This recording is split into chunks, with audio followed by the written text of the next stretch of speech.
మువ్వన్నెల రెపరెపలతో మురిసిన భారతావని, దేశవ్యాప్తంగా అట్టహాసంగా గణతంత్ర దినోత్సవాలు. ఢిల్లీలోని కర్తవ్యపథ్లో త్రివర్ణ పతాకాన్ని ఆవిష్కరించిన రాష్ట్రపతి. గణతంత్ర కవాతులో నారీశక్తికి పెద్దపీట.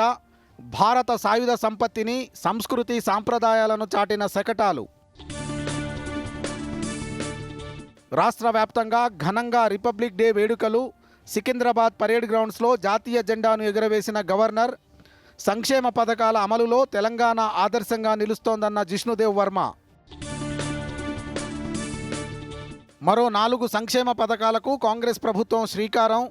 రైతు భరోసా, రేషన్ కార్డులు, ఇందిరమ్మ ఇళ్ళు, ఆత్మీయ భరోసా పథకాలను ప్రారంభించిన సీఎం. అర్ధరాత్రి తర్వాత రైతు భరోసా డబ్బులు జమ అవుతాయన్న ముఖ్యమంత్రి. యూనివర్సిటీల్లో ఖాళీలను భర్తీ చేయాలని సీఎం రేవంత్ రెడ్డి ఆదేశం.